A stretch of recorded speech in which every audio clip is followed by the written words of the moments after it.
NCC নিয়ে ভাই সালাউদ্দিন ভাইয়ের ভাষাটাই এখানে আসলে জাস্ট এক্সপ্রেস করছেন। সালাউদ্দিন ভাই যেটা বলছেন সেটার মোটামুটি ফুল কপিটা এখানে সেটেছেন।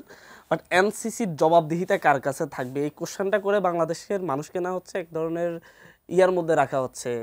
মানে বুঝেও যারা বুঝে তারা যখন এই কথাগুলো বলে তখন মানুষকে এক ধরনের অন্ধকারে রাখার চেষ্টা করা হচ্ছে। এনসিসি কাদের নিয়ে গঠিত হবে? প্রধানমন্ত্রী, বিরোধী দলীয় নেত্রী, উচ্চকক্ষের স্পিকার, নিম্নকক্ষের স্পিকার, এরা সবাই আবার হচ্ছে সংসদের কাছে দায়বদ্ধ। আমার কথা হচ্ছে এনসিসি প্রধানমন্ত্রী কোন কোন ক্ষমতা কমাচ্ছে? কি ক্ষমতা?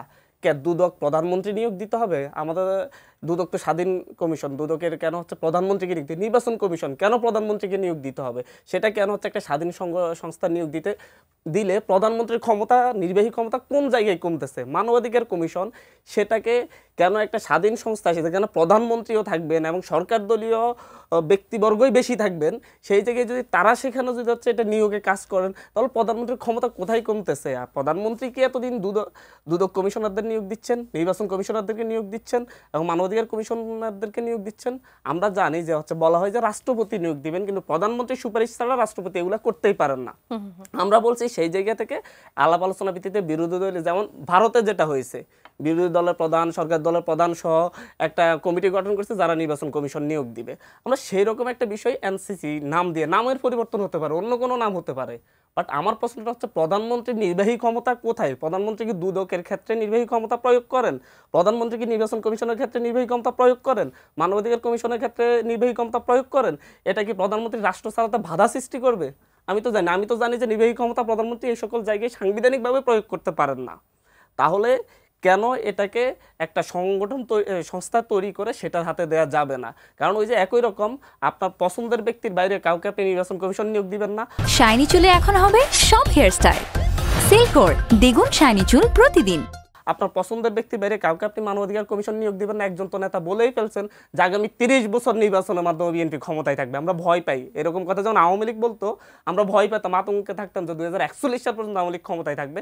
এখনো মনে হচ্ছে যে আপনি দুদক, নির্বাচন কমিশন, মানবাধিকার কমিশন এগুলোকে হাতে রেখে আপনি আবারও সেই 30 বছর ক্ষমতায় থাকার এখন থেকে সেই উচ্চাকাঙ্ক্ষা পোষণ করতেছেন।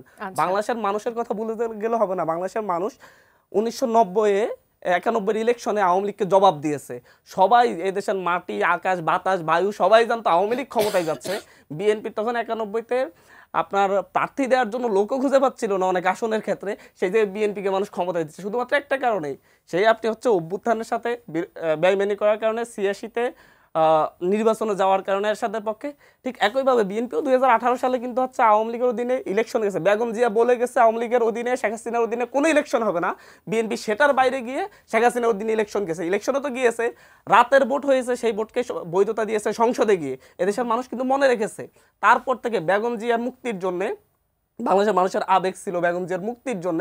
এমনকি সে 18 নির্বাচনের পরে 14 নির্বাচনের বড় কোনো আন্দোলন বিএনপি গড়ে তুলতে পারে নাই, বরঞ্চ রাতের ভোটের বৈধতা বিএনপি সরকারে গিয়ে, সংসদে গিয়ে দিয়ে দিয়েছে যে ঠিক আছে আমি এই নির্বাচনের মাধ্যমে আমার 7 জন এমপি নির্বাচিত হয়েছে, তারা শপথ গ্রহণ করলো, হয়ে গেল। সুতরাং এর জবাব কিন্তু মানুষ, এখন আপনি মিছিলে, মিটিংয়ে, আপনাদের সংগঠন আছে, ওয়ার্ড পর্যায়ে পর্যন্ত লোকবল আছে, আপনি এখন মিছিল মিটিং অনেক মানুষ দেখতে পারেন, কিন্তু মানুষ কিন্তু হচ্ছে এদেশের মানুষ 90-এর মতো মনে রাখবে, 91-এর মতো মনে রাখবে। এনসিসি নিয়ে মূলত হচ্ছে একটা অন্ধকার পরিবেশ তৈরি করার চেষ্টা করা হচ্ছে, যেটা আসলে কোনোভাবেই প্রধানমন্ত্রীর ক্ষমতা কমাচ্ছে না, কোনোভাবেই হচ্ছে এটা জবাবদিহিতাহীন না। এটা সবাই হচ্ছে সংসদের কাছে দায়বদ্ধ, উচ্চকক্ষের কাছে দায়বদ্ধ থাকবে, নিম্নকক্ষের কাছে দায়বদ্ধ থাকবে। এটা মূলত একটা র্যাটরিক তৈরি করার চেষ্টা করেছে। ভাই অনেকগুলো কথাই বলেছেন যে এরকম রাজনৈতিক কালচারে বাংলাদেশে এখন এগুলো আশা করা যায় না, বাংলাদেশ বিভাজন প্রিয় জাতি। আমরা এগুলো আসলে শুনতে শুনতে এরকম হয়েছি। 54 বছর পর্যন্ত বাংলাদেশে একটা ভালো রাজনৈতিক কালচার তৈরি করতে না পারার ব্যর্থতাটা, দায়টা হচ্ছে আমি নিতে অন্তত প্রস্তুত না।